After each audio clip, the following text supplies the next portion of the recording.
Hey, welcome back, my friends. My name is Danny Dumas, and this is the Earn Your Title podcast. I'm really excited. I've got an in-house guest today, Andrew James. He's going to be talking about something that's very different than what I've talked about in the past, probably 4 or 5 episodes. I was just telling him before we recorded that I got pretty deep. We talked about dying and retirement, all these, slightly heavier topics. So today we're talking about something really cool. We're going to talk about cars. Not just cars, but how to take care of those cars. And my friend Andrew, you run a detailing shop. What's the name of the shop? It's called High Resolution Auto Spa, and it's got a focus in, obviously, cars and boats. That's the main stuff that we detail. So I know a lot of guys, when you first get your car, it's like it's your baby. Yeah. Right? And then at some point, it just becomes the vehicle that gets you from point A to point B.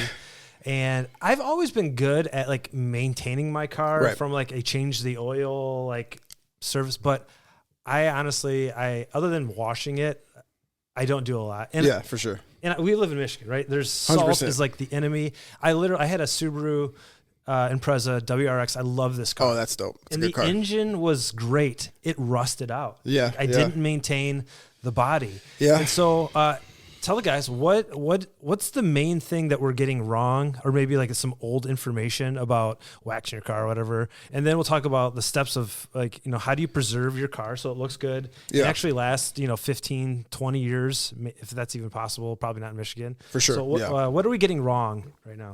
Yeah. So a couple things. So the point you made about Michigan is huge.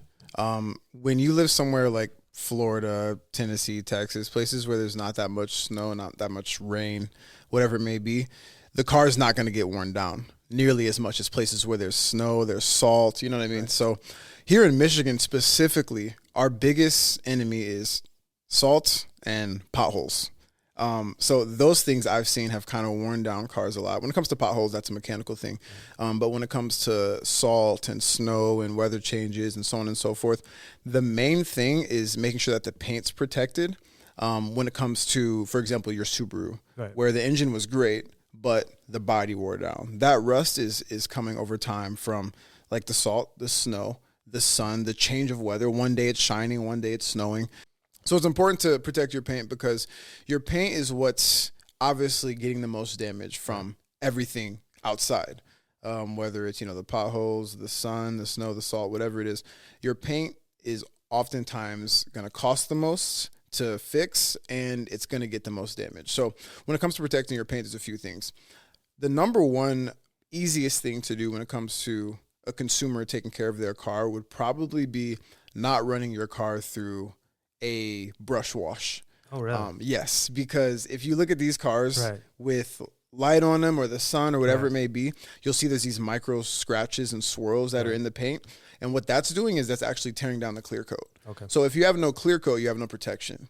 So when we run our cars to the wash, and I do it right, as well, it's the most simple and easy right, thing to do. But when it comes to actually maintaining your vehicle, especially if you're buying a newer car or whatever it may be you really care about, buy a Corvette or buy a brand new truck, whatever it may be, it's really important to run those through a touchless wash or to wash it yourself. Gotcha. It's not really practical to wash it yourself all the time. Right. So when it comes to winter months, touchless washes are great.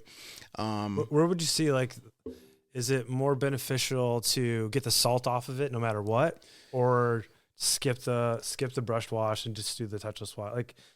Is there ever a time where there's so much salt on your car, you should just get it off and then worry about it? Yeah, so no, because if you just get the salt off, when it comes to salt and dirt, they're going to scratch the clear coat more if they're not washed and maintained the right way. So, for example, if my car is covered in dirt or it's covered in salt and I just power wash it off, that's actually causing more micro scratches because the water is just moving it on the paint and then it's eventually falling off. Right. But before it falls off, it's actually just getting shifted on the paint. So it's causing more scratches, more swirls. So maintaining it and getting regular washes are really good, especially touchless washes, right, of course, because you don't want the buildup, but also you don't want the scratches and swirls from the brushes. Gotcha. And a big thing when it comes to protecting your paint and making sure that the clear coat's maintained is ceramic coatings, which is huge. I've heard a lot about that. Ceramic and coatings they're putting are huge. on like lots of things, not just cars, right? Desks and it's a, what is that? Yeah, I've ceramic coated my glasses lenses. Oh, so ceramic coatings, basically, it's a clear coat of kind of a long-term thicker wax protection sealant. Okay. So wax back in the day mainly is used as a sealant that's going onto your car, protecting the clear coat, Right. shining it up. It's going to protect from UV rays, light scratches, contaminants like road tar, stuff like that. But ceramic coatings are basically a thicker version of that and longer lasting. They have ceramic coatings that range from 3 years to 10 years. The more years, the less it's going to really work. I recommend a 3 to 5 year ceramic coating and just getting it done regularly. Yeah. Typically, it's going to cost you somewhere between $1,000 to a couple grand to get that done. Right. So that's big because it protects the clear coat. The clear coat protects the paint. The ceramic coating protects the clear coat. Has waxing your car, is that pretty much an old school, like with a modern clear coat? That's not what you want? Is that fair? So it depends. Truthfully, it depends on the wax. Okay. So again, the wax is going to protect the clear coat when the clear coat's protecting the paint. So it's good to have some level of protectant over your clear coat. And that's why you don't want to run it through those brush washes because it's just mending down that clear coat over time. But when it comes to a wax, there's some really good companies that have some really good waxes. I use companies called Koshimi and P&S. They're really good companies. They have really solid waxes. Those are actually going to last you 6 to 12 months. A lot of people say waxes will last you that long. Most aren't. Most consumer waxes aren't going to. But those companies and some alongside those are really good. Ceramic coatings are number one. If you get your car ceramic coated, you don't need to get it waxed. Is the reason to not get it ceramic coated because it's expensive? Yeah, it's expensive. Yeah. And truthfully, like you said, guys, oftentimes we buy a car, it's our baby, and then it just becomes point A to point B. Yeah. I'm there right now. Me too. I got a 15-year-old car. Yeah. Thankfully, it drives me. Yeah, I'm happy it starts up every time. No, 100%. I bought my car, my Durango, and at first I took a whole lot of care of it. Then it became a work car. But when it comes to protecting a car that's kind of a higher investment, not one that you're just running to the ground, it's really important to get it ceramic coated because it's going to cost you more long term by not getting it coated and the paint and the clear coat getting damaged than just paying for the ceramic coating every 3 to 5 years. Is that what when you're putting ceramic coating on? Is it mostly, would you say, higher end cars or just or still people doing it on, the grocery getter minivans? Yeah. So I've done it on a $500,000 Ferrari and I've done it on a normal just $30,000 truck. Honda Civic. I've done some Hondas. Yeah. Subarus. So it really just, I guess it kind of depends on the person and how much they care about their car, how much they want to maintain it. It's smart no matter what car you have. But for some people, it's not worth it for them to do it for them. Right. But I recommend it no matter what. It's just going to take care of your car. Like you said, if your car rusts, there's only so much you can do. Right. Like how, so you get it ceramic coated, then afterwards, do you have to take care of it any differently? So when it comes to ceramic coating specifically, you don't want to do any brush washes, which I'm not trying to sound like a super anti-brush wash guy, but I am though, truthfully. I mean, you look at cars all day long. I'm sure like, you took that through a brush wash. 100%. Yeah, I can tell instantly. But yeah, when you get your car ceramic coated, you want to run it through either a brushless wash, like a touchless wash, or you want to wash it yourself. Because same thing with the clear coat. The same way the brushes are going to kind of mend down and scratch and swirl the clear coat, they'll do the same thing with the ceramic coating. And if you run it through a brush wash over time, over and over and over again, the ceramic coating's not even going to be on the paint anymore. Gotcha. So, it just comes with the ceramic coating, just maintaining it, like anything. Right. That makes sense. Yeah. So that's the outside of the car. I also have a 2000 Land Cruiser, and the body has rusted. Yeah. Like underneath. Do you do anything with undercoating with this, I know there's fluid film is one. Like, what do you recommend for spraying underneath your car? Yeah, for sure. So we do underbody and undercarriage washes as well. Okay. So those are huge just to make sure the dirt and stuff doesn't kind of cake up over time. Because when dirt and so on and so forth does cake up over time on your underbody, that's when rust is really going to start to develop. So we don't do anything past that. We don't do kind of coating the underbody. Right. There's a lot of companies that do, and it's a really good service. That's going to, like you said, preserve your car. It's going to protect the exhaust and so on and so forth. That's huge. But I would say to make sure to do an undercarriage wash at the very least, to make sure to get it pressure washed every now and then just to prevent that dirt from caking up. For sure. Like I live on a dirt road, and I remember one time we went on vacation, and I thought something was wrong with my tires. Like I pulled over, like checked the lugs, like it was super shaky. Yeah. It was literally just the dirt had built up inside the rim and it was out of balance. Right. I took it to the shop. He's like, it was just really dirty. I'm like, yeah, probably should clean my car a little bit more. Yeah, 100%. Yeah. Yeah, people talk about cleaning cars just for the sake of how it looks. Right. But it really does maintain and protect the cars. Yeah. The inside, not quite as much. But you don't want to live in a dirty car anyway. But some people do. Yeah, I don't know if they want to, but they do. Yeah, for sure. I've seen some pretty nasty cars. What do you use for taking care of the inside? Because I heard something interesting, like the Armor All wax or Armor All protectant actually off gases. Yeah, and sometimes you'll have like a film on the inside. Right. And I didn't ever know, like, what is this? Like it's not dirty, but like when the sun shines through, you can see it. Yeah. Is that a thing? It's a thing that shouldn't be a thing. Right. So I don't use any products that are going to add extra layers to the material. I use products that are going to clean the material, and then depending. So when it comes to Armor All products or products that are kind of used for interiors, you have to be careful with the products that you use, because certain ones are going to clean it and protect it, and certain ones are just going to basically cake on top of the material, and it's not good for it. It's slippery, and it's going to wear it down over time, just because the chemicals that are used for those specific chemicals just aren't good for the interior of your car. What do you use? I use Koshimi and P&S products. Gotcha. These products are amazing for cleaning cars. They have protectants as well that are actually, so they're made by a chemist in Germany, and they're shipped from Germany. Gotcha. And the chemist who created these products made them specifically for longevity in cars. So a lot of products are used just to make cars look good, but these products specifically are used to actually be healthy for cars, not just for cleaning, but for protecting and so on and so forth. So like the ceramic coatings or the interior cleaners, like they're all used to do the job the best way possible and for the car to obviously last longer. So I use leather cleaners. Is that something like I could buy? Yeah, you could. So you can get it off Amazon. I have a guy who has a wholesale license with him, so he has every single product. There's some products that are easier to get than others, but I just call him. He has everything. He's licensed with Koshimi, but all these products are really good for interiors, exteriors. When it comes to interiors, there's leather cleaners, there's dashboard cleaners. I use a product called rinseless wash, and it's used for everything. It could be used on the outside, the inside, but it doesn't leave anything that's bad for the inside or for the outside. It just cleans it up. It kind of protects it, and it's nothing that's super shiny or super caked on. Right. Yeah. So does it smell good? It smells great.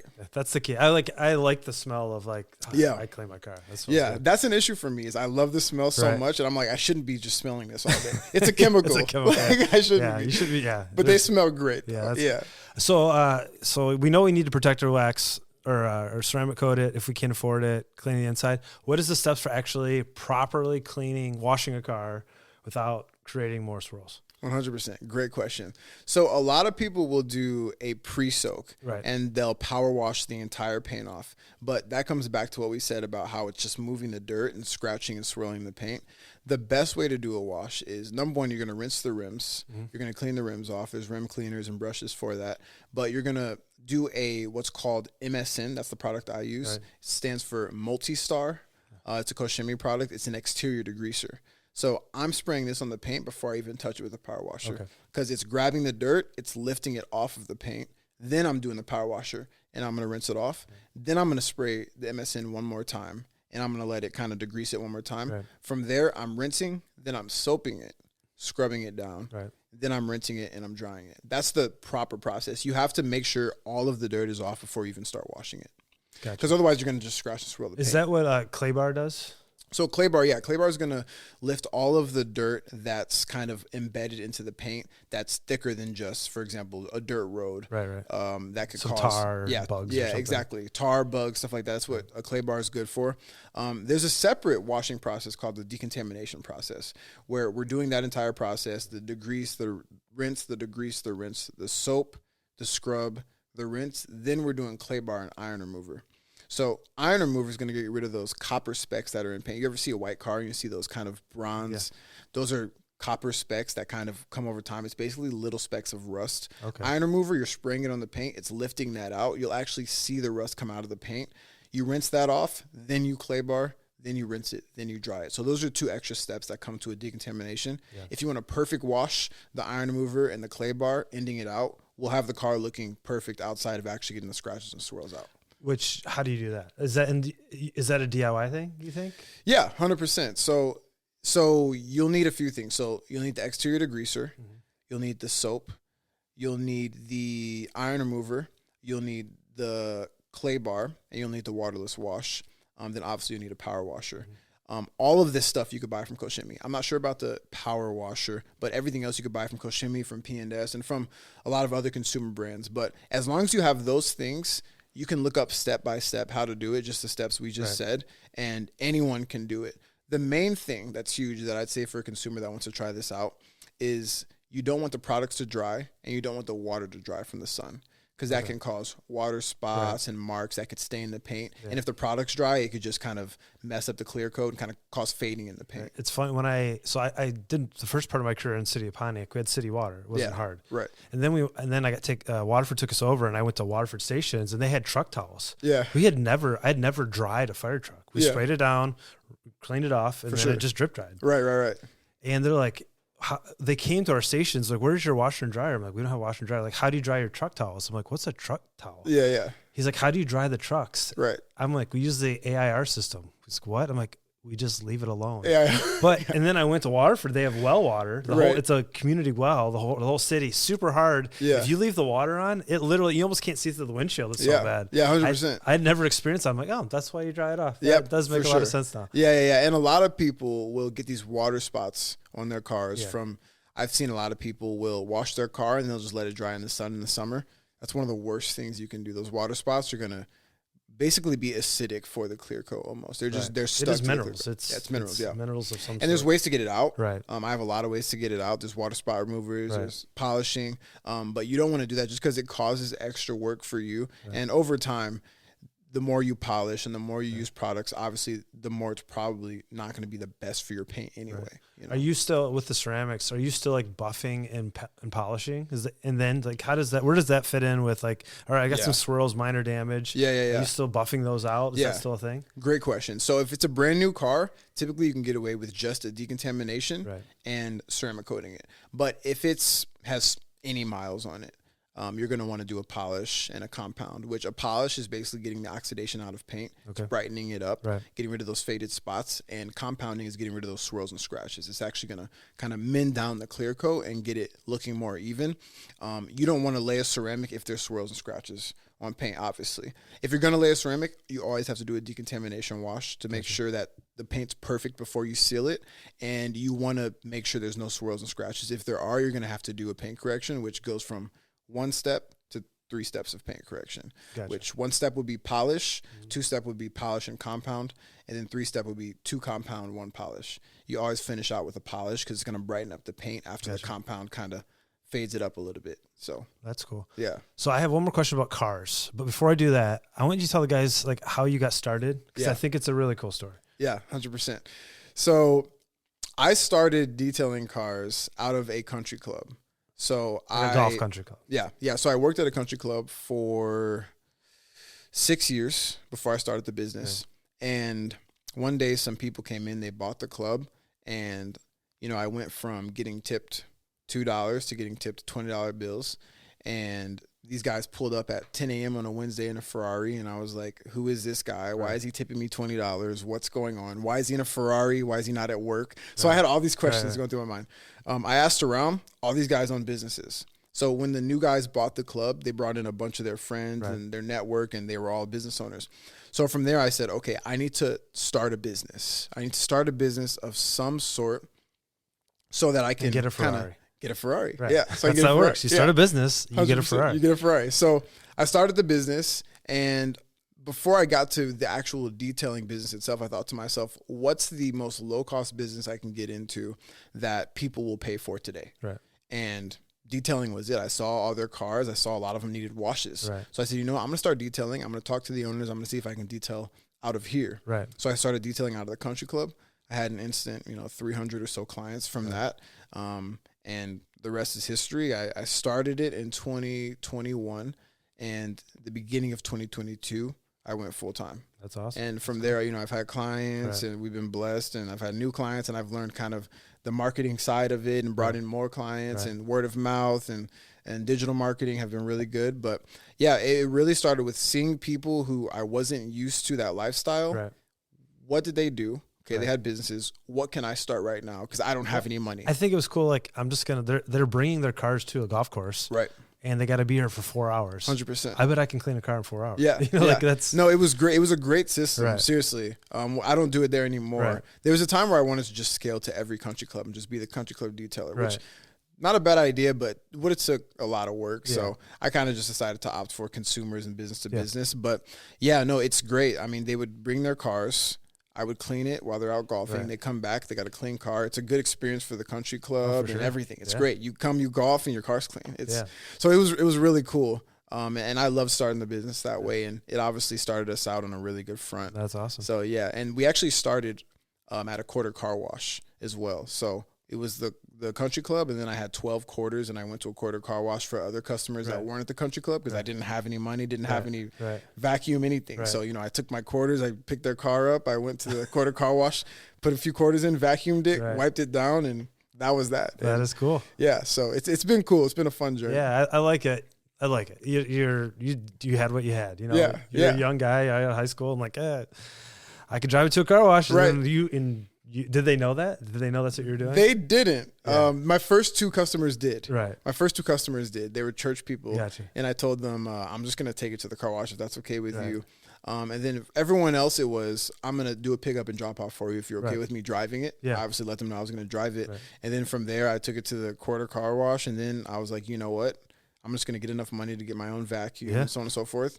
Throw it in my trunk, and I'm going to go to their houses. Yeah. So then it became direct to consumer to their houses.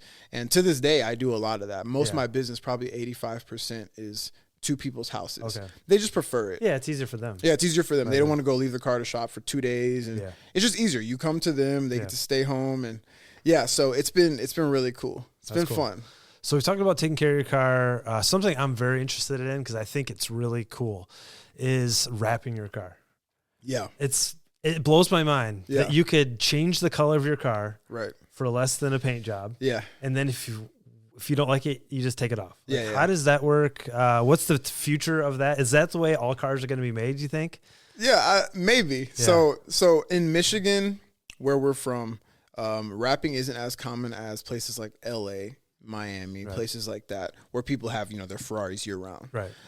Wrapping is good because number one, you get to change the color of your car. You get to change the entire appearance. Number two, it is a protective layer because Right. you're putting a thin layer of vinyl over your paint. So wrapping's great if it's done the right way. Right. So the prep has to be amazing. Right. The polishing, the decontamination wash. Right. It has to be great because if there's any dirt, then the wrap's not going to sit and mint to the paint properly. Preparation's everything. So if you can do a proper wash, make sure there's no dirt, then you can lay the wrap the right way. You can tuck it the right way. Right. You can make sure you glue the edges the right way. Right. If you can do all those things the right way and then post-heat it properly, Right. then a wrap should last you 10 plus years. That's But I've seen some wraps that last half a year, Right. because they're just not done right. Yeah. So, you got to be careful where you get your car wrapped. Right. Some people charge $500 and they'll wrap your entire car, Yeah. but, it lasts a week. Yeah, But some people, the it's best value, people, right, value versus, being expensive. yeah, for sure. And the best people in Michigan, they'll Right. charge $10,000 for a Oh, wrap, really? and it's worth it because that wrap is on that car forever. Yeah. And then obviously you maintain it as, Right. some edges will come up and maybe you take it back to the shop, have them relay a panel or something Right. like that. Most wraps come with a warranty as well. But truthfully, if a wrap's properly maintained, it should last a lifetime. Yeah. Sometimes some panels will come up Right. and stuff. You just replace the panel. And What, as long what as do the you, wrap doesn't what should fade. someone like, you know what? I got this white car. I want it to be neon green. Yeah. What are you looking for in a company that's doing that? Like, is there, other than it shouldn't cost $500. Yeah, for sure. Yeah. So if you want to wrap your car neon green and it's white, I'd say a couple things. Number one, since your car is white, it's going to be noticeable for some edges depending on the car Right. because there isn't that dark background. Right. For example, the hood. Sometimes there's some edges in the hood where you'll see the white Right. under That the makes hood. sense, right. Yeah. So that's one thing. But still, that shouldn't say you shouldn't Right. get it. But you should, number one, make sure that they're fair with you. They're honest Right. with you. Make sure that they're telling you why they're charging you what they charge. Right. A big thing that I tell people that say, I could pay this over there. Right. I say, well, we're insured fully. Right. You have a warranty. If you call me and something's done wrong, Right. I'll make sure we do it right. We're using these high quality vinyl companies. What are those companies? Like 3M? Yes. Right. So no, actually. Yeah. Because 3M's kind of bought out everybody over time. So that's the only one I know. So that's why I was yeah. So the good 3M companies are good. But Gotcha. the question is, what company is, so 3M has a lot of manufacturers. Right. So the overall 3M is kind of a parent company of the other manufactured companies under it. 3M has a lot of good products, but you just don't know what you're getting with them. That's the only issue. Gotcha. But the top companies that I would say, Avery Dennison, KPMF, and some 3M wraps, depending on the wrap, are really good as well. But yeah, Avery Dennison and KPMF are my favorite. Okay. There's some called Cheetah Wrap, and there's some other really good ones too. But those are what you use. Yeah, I've wrapped multiple cars, and I've only used Avery Dennison, KPMF, and one car I did do 3M because it was a high rated wrap for that specific color. But yeah, no, KPMF, Avery, get your car wrapped. It's fun, it's cool, and it's worth it. Yeah, I think it's cool. Like there's a new car company called Slate. Have you seen them? Slate. I don't think so. They haven't produced a car yet. Okay. It's in production. Are they electric? Yeah. It's electric. Okay. It's a pickup truck. It's like an old school S10 size pickup truck. Okay. But you can convert it into a hatchback or that sounds fun. Yeah. But it only comes in slate gray. Okay, cool. And they sell pre-cut panels that you could have someone wrap it, or you could wrap it yourself, and you could change it, and you literally, I think the material itself was only, I think they were $300 to $500 for the material and paid someone to put it on, but they already cut the panels perfectly. And I'm like, that's a great idea. You get a truck that's gray, and then every 3 years, 100%. You pay $1,000 or whatever it is. It's production. They've already cut. You could take the panel off, and maybe, I don't know, they're trying to make it easier. I'm like, that's a cool idea. No, that's smart. I'm guessing they took that from Cybertruck and said, everyone's getting their Cybertrucks wrapped anyway. Yeah. How about we just offer the vinyl for it? Yeah. Which is smart because, it's like, every you know panel's exactly the same. And we'll just make the money off of the vinyl. It's smart. Yeah. I thought that was pretty cool. Yeah, is there any questions that I didn't ask that I should have? I don't think so. I think paint protection film is huge. Okay. So I don't actually offer paint protection film. But there's a lot of good companies that do offer paint protection film. And a way that you can know a company's good at it is the film that they use. I'd say the number one film that's kind of popular right now is Expel. Okay. It's XPEL. It's really good paint protection film. They don't allow you to use it unless you go through their course and you show them that you can do it well. Yeah, yeah. So if someone uses Expel film, know that they're cleared by Is it like a vinyl Expel. wrap but just clear? So, good question. Yeah. So, paint protection film is basically a thin layer of plastic. Okay. Meant for car paint. Vinyl is actually vinyl. It's more like paper. Right. Whereas PPF, paint protection film, is more of a plastic and it's clear. So that's actually applied with water and soap. Okay. Vinyl's applied dry. Right. So vinyl's way easier. I tried PPF, right, and I said, you know what, I do not like this. I'm not going to do it. I'm not that guy. Yeah, I'm not that guy. I'm not yet. So I don't know if I even ever will do PPF. It costs a lot more too because it actually is going to protect your paint a lot more than vinyl too. It's thicker and it's self-healing for the most part. So if there's a scratch in it, it's going to heal itself over time. So PPF is huge. It's a huge thing right now for expensive cars that you want to preserve. PPF is honestly the number one way to protect your car outside of ceramic coating and stuff. You can't tell, right? You can't. No, not at all. I mean, it's if the PPF's done right, you can't tell at all. That's pretty cool. My PPF instructor in the class I took in California, he said that he was called to do a C8 Corvette 15 years ago, like when they were not announced, nothing. Right. So he went in, he PPF'd the car, and when he got done, the guy said, "What did you do? Right. What did we pay you $10,000 for?" Right. And then he was like, Exactly. Yeah. So PPF, no, you can't tell at all. That's so pretty cool. PPF is relatively similar to ceramic coating in a sense that it's a protectant that's clear. Right. Except this is actually film. It's you and can a pick coating it up and is, hold it. And coating is liquid. Yeah. It's typically a good ceramic coating is going to be a liquid in a glass bottle, and PPF's obviously going to be that clear film. So. That's pretty cool. Yeah. That's awesome. Well, guys, hope you enjoyed this. A little different than what we normally do, and I'm thankful for that. James, thanks for coming by. Great to be here. I've got a request. If you could like and subscribe to this show and leave me a review, it'd be awesome. And I appreciate it. As always, my name is Danny Dumas, and this is the Earn Your Title Podcast, and I'll talk to you later. Bye.